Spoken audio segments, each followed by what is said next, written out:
This is the ratcheting flare wrench set from Anbol. So not only are they ratcheting flare wrenches, but they're also a flex head, which is going to be useful for getting in some of those weird locations where sometimes they put hydraulic flare fittings, like proportioning valves way down on the frame of some GMs.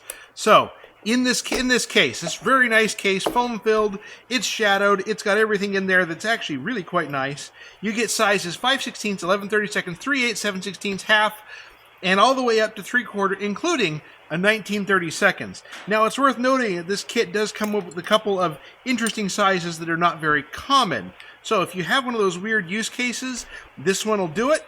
Most flare wrench sets are just the common 5/16, 3/8, 7/16. You know, they omit the 30-second sizes there. So we're just coming over to my El Camino here. We're going to use the 9/16 flare on that front one there, and it ratchets very nicely. Let me get my arm out of the way. It ratchets very nicely, and you're able to loosen and tighten. Now, I'm not going to loosen and tighten my brake system right now because that's a bad idea. But when you're done, you have to pull it off and rotate it around by hand to be able to get it off the tube. But it's got these nice little grippy bits on it, which makes it very easy to turn by hand and get it wherever you need it to go, so that way you can get the tube out of the jaws. That would be the proportioning valve on my El Camino. Way down there on the frame rail, you can see the tube that comes up. That would be an absolute disaster to try and get down in there with a normal flare wrench. You have to do it with a stubby, trust me, I know. Now the flex head makes it a lot easier to get on that fitting and be able to ratchet around and tighten or loosen that as you need to. Like if you're doing that from below, you can turn the flex head and get it up there and tighten or loosen it as you need to. Now I can see some legitimate use cases for down here in places like the proportioning valves. Now it's worth noting that it doesn't have a reverser mechanism on it, so it just ratchets. You want to go the other way, you turn the wrench over and it ratchets the correct orientation. So that's one thing to keep in mind on these, is that it's not a reverser. You just flip the wrench over and keep going. And I just noticed something I'm going to show you with the big 3/4.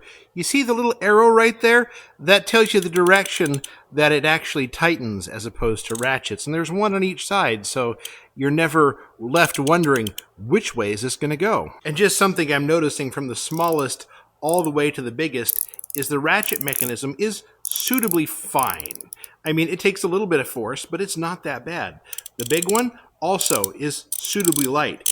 It'll help in those situations where you've got that stubborn fitting that doesn't quite, you need a little bit of force to make the ratchet mechanism worse and not have it back up. These are surprisingly light for what they are. I've felt ratchet wrenches that take way more force to ratchet than these. So these things are actually pretty cool. I was a little bit skeptical when I started, but something, I can see a lot of good use cases for these things. Is this going to be the tool I reach for every time I need a wrench? Probably not. But when you need that, that's going to be exactly the right tool to use. And I think as I go along, I'm going to find more uses for these things as I go along. This is pretty cool, actually.